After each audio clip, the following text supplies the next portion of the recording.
Hi, a couple of weeks ago during Vlogtober I mentioned that I would soon be steeking my Hello Gorgeous sweater that I'm currently knitting, and a lovely viewer called Anne asked if I would explain a little bit more about how I was doing it. So that's what this video was about. This is the Hello Gorgeous sweater, but I got partway through this and decided I was going to steek it to make a cardigan. So steeking a sweater into a cardigan where it is kind of unplanned is ever so slightly different than if it was planned as a steekable sweater, and I have one currently on the needles that I can show to compare. But basically what I did was I knit the yoke and decided it was too large as a sweater and I wanted to turn it into a cardigan so it would be a bit more drapey rather than just be bulky around the shoulders. So what I had to do was I picked up the stitches below the collar and ripped out the collar and re-knit the collar with a gap. So I knit the rib back and forth instead of in the round, and left a gap even for the steek. I believe I left a gap of what did I leave? 1, 2, 3, 4, about 8 stitches, something like that. But of course I haven't left specific stitches in the middle of the garment as the steek. What I'm going to be doing is I will be steeking the stitches between the two pumpkins on this yoke will be the steek stitches, what would normally be the steek stitches on a steekable garment. I'm doing a steek on the Nightfall cardigan by Elias Skein, and this one you knit as a sweater but specifically to steek it. It has steek stitches written into the design, and you can see that we have the collar has a gap here, and the colourwork chart you can see is here, but it is different in the middle. You just kind of wing it with the stitches and what have you in the middle. But on a steek normally what you have is this section of stitches you'll be cutting through, and at either side of the steek you will have a column of purl stitches, which if I stretch it out may show up.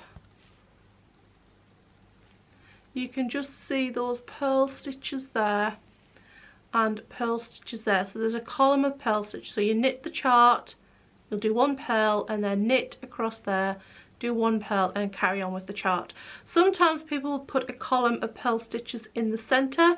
I have done that before and I prefer not to do that and to just make them knit stitches rather than purl stitches.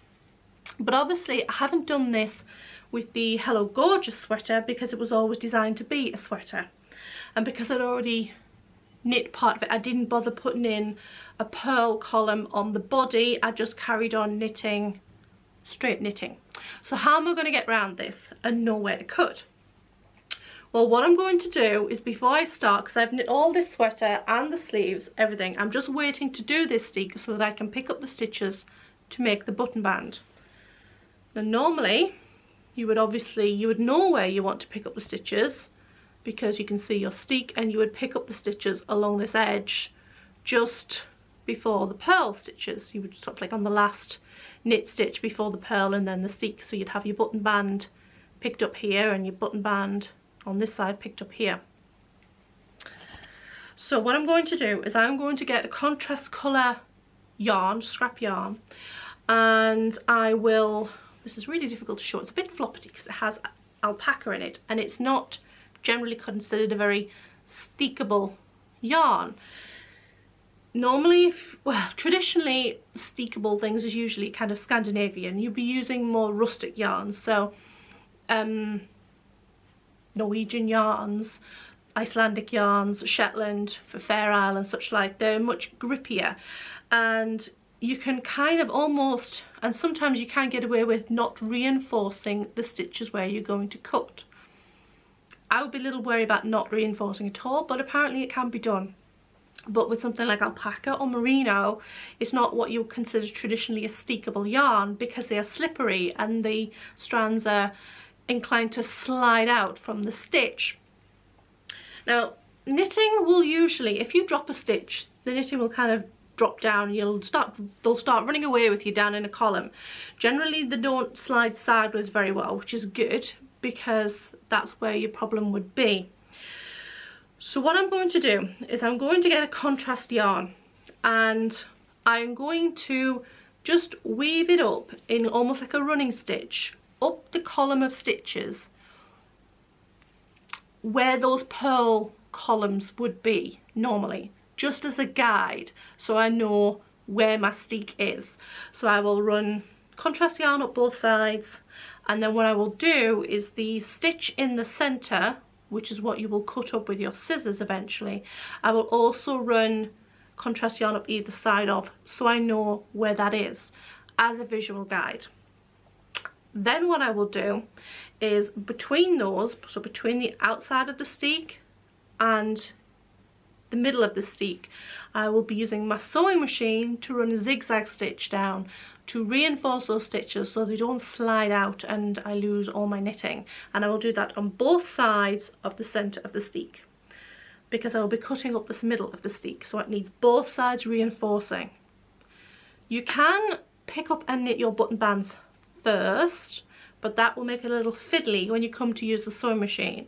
So I'm going to do the zigzag stitches first, and then I need to decide if I'm going to pick up the stitches and knit the button bands next, and then cut up the center of the steek, which might be my preferred choice, or you can cut up the center of the steek first and then pick up the stitches for the button bands. It doesn't really matter, it's just making sure you can get those zigzag stitches in before the button bands are kind of in the way of the sewing machine. You've got to hold that flat and hold the garment and everything.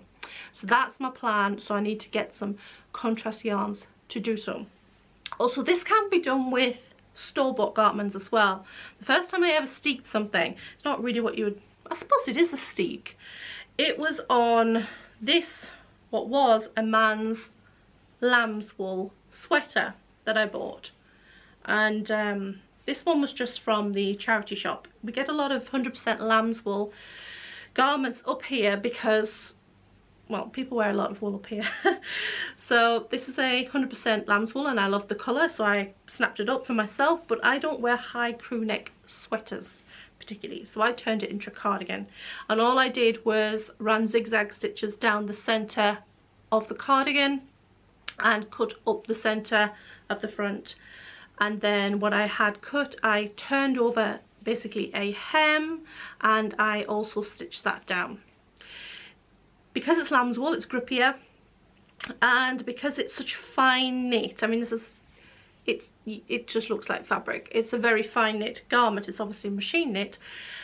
I didn't have to worry about fraying ends or anything like that, whereas with a chunkier yarn or like a fingering weight yarn, you have those ends that you've cut which you then have to deal with afterwards. But I will explain a little more after I have got to that point. So I've done all my weaving of a contrast yarn, which I will show in a moment, and I've come up to my sewing table to sew the zigzag stitch, and all I've done is I've threaded my machine with a thread very similar in colour to the garment, although it won't be on show, which is great. Actually my bottom bobbin has white thread, which is fine because once I fold over the steek it will actually be hidden, but I've used a similar one for the top thread because that one may be on show depending on if I put a ribbon on the inside of the cardigan or not. I don't tend to, but sometimes I do, but in case I don't, I have one that's going to be a close match. So what I've done is I have got 4 rows or 4 columns of contrast yarn. I have done 1 at each side of the entire steek, or close to the edges of the steek, and 2, 1 on either side of the center column of stitches. And when I come to cut the steek, I'll be cutting between those 2 middle yarns. It's just so I can see where to cut and where to sew, and I've put these on the outside of the steek, these 2, so I can see I need to run my zigzag stitches in here between the center threads and the outside threads. I don't want to go past these outside threads, otherwise that's going to show on the finished garment.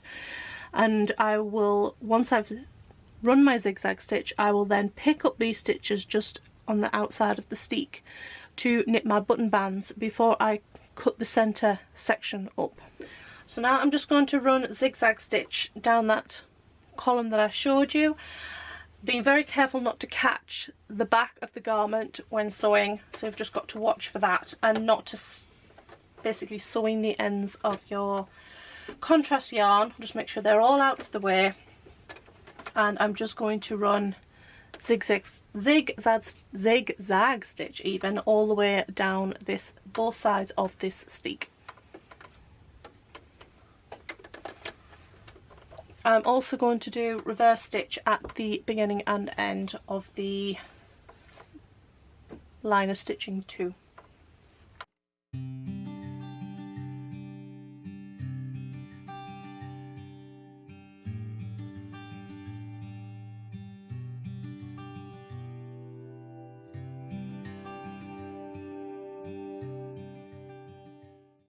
The first time I did a steek, I made the big mistake of doing a straight running stitch and then found that there was no flexibility, there was no stretch in the finished edge of the garment.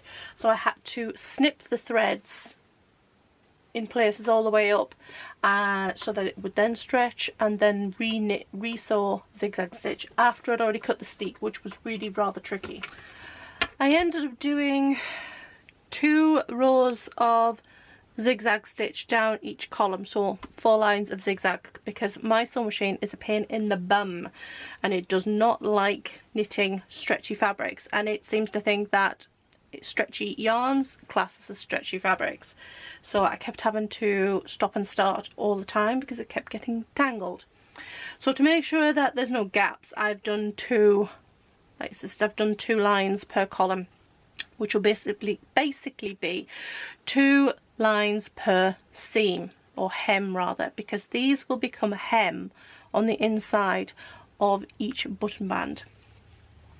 So now all I need to do, like I said before, is just pick up the stitches however I want to pick them up. I haven't decided on the ratio yet. I need to check my size gauge, my knit gauge, and pick up the stitches down the column and knit the button bands, or cut the steek and then knit the button bands. But before I cut the steek, I will pick up the stitches regardless of whether I knit the button bands first or not, because it's just easier than having all this end flapping around, in my opinion. I mean, it doesn't really matter once it's been reinforced whether you cut the steek first, because it's no different to if you had knit a cardigan flat and then are picking up the edges for the button bands on a cardigan then.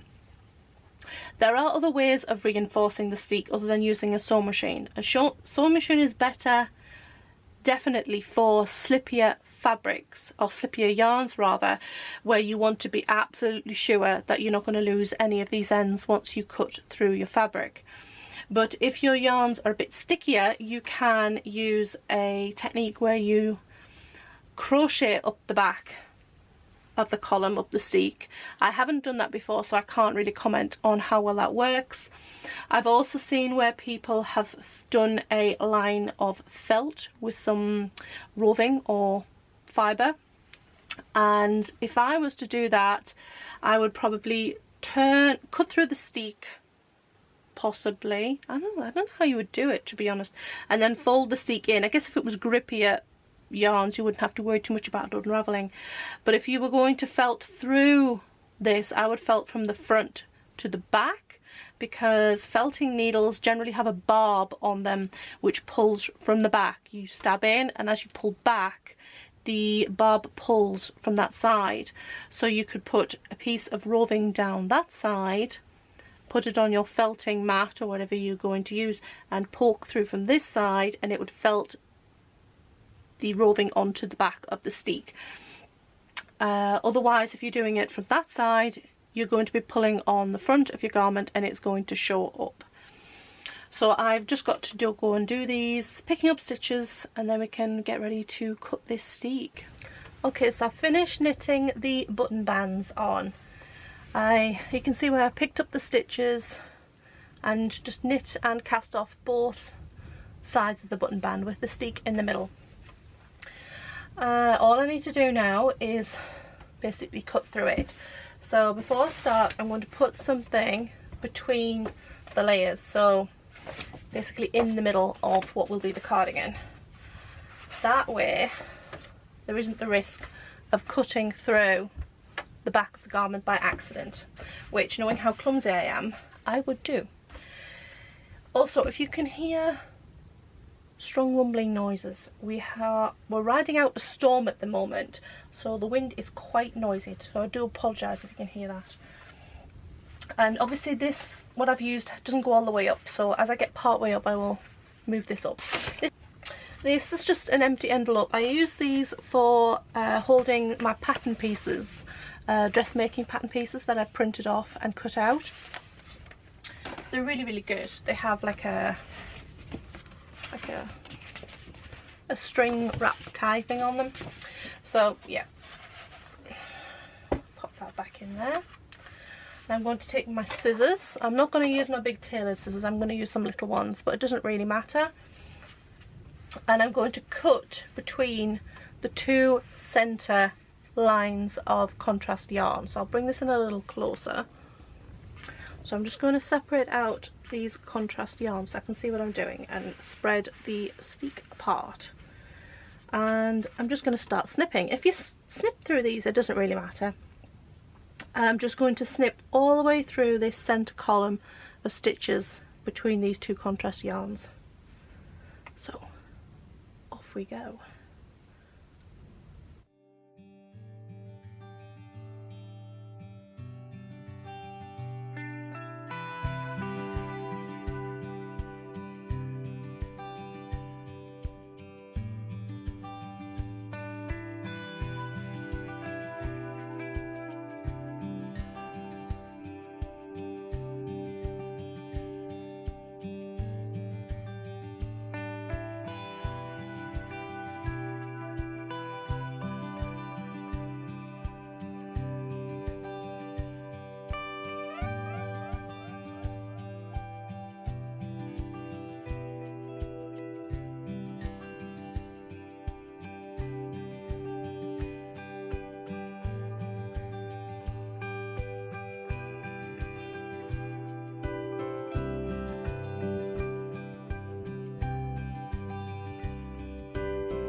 There we go, that's all done.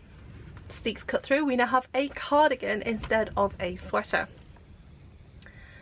Another thing I just want to point out, if you are doing a yoked sweater, a colourwork yoke or a striped sweater and you're changing colours, if you change your colours, the rounds in the steek stitches, if you plan ahead, it means you don't have to weave in any ends. So if you were to start bringing in a new colour here at the beginning and then you work your way around, when you cut it through you're not weaving in any ends of yarns where you've started a new colour. Also, same goes with stripes. If you start a stripe, say if you had 4 colour stripes, say you had, I don't know, red, yellow, green, blue, and you did red and then yellow, green and blue, instead of cutting the yarn every time you change, just leave a bit of extra length in the steek or weave it in through the steek as you change your colours down, so that when you come and cut your steek, you're cutting through all those ends and you have no ends to weave in. So that gets rid of all those stripe ends that you need weaving in too. I saw this recently where it could have been done. It was Kristen of Wool and Vine Yarns. She did the Bubble Cardigan by Stephen West, and she wove in her ends as she went, but she steeked the cardigan as well. And it was one of those times when I thought, if was changing the yarns in the middle anyway, she could have just carried the yarn over down through the stripes and cut through the steek and would have not had any ends to weave in. So that is one place when you can do that too. So now what I'm going to do is I'm going to pull out these contrast yarns and if I have caught them with my machine stitching, it's not the end of the world, because I will just cut the yarn, one of the loops, and pull it through, but we shall see. I must have caught it, so no, it's coming out. There's one. I'll just take all the rest out now. I had caught one of them in the stitches, but I just snipped it and pulled it through from each end. So now what we have is this, what is essentially a raggedy hem. So there's a number of ways of dealing with this. If you had a very sticky yarn, you maybe wouldn't need to do anything with it, and it would gently felt over time. This isn't, so a number of options. My preferred way, I don't know if I've got anything I can show this with, I'll just have to be careful with my scissors, is to kind of tuck those ends underneath the main bulk of the hem, which is what I've run the machine stitches through. Kind of tuck them under and use a scrap piece of yarn or thread of the same colour to just whip stitch this hem down onto the back of the cardigan, just kind of catching the back loops of the garment underneath so that they don't show, and catching the threads on the hem, and that will just tidy up those loose ends, just tucking them in as I go, as I whip stitch this hem up. You can also put a piece of ribbon over the top, or is it gross grain, I can't remember the name of trim you can also use to place underneath. The only thing I would mention is, if you do put ribbon on, be careful you don't sew it on too tightly.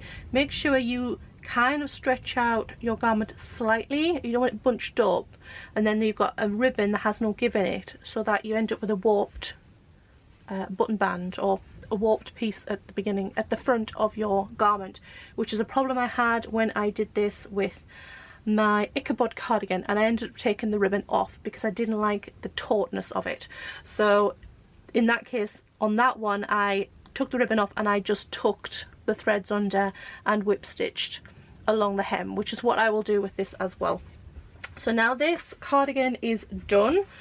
All I have left to do is neaten a thread that seems to have poked through, is do all the finishing. So I have the ends to weave in still, I have the steek to tidy it up, and it needs to be blocked, and then this is ready for showing as a finished object on the next episode of the podcast.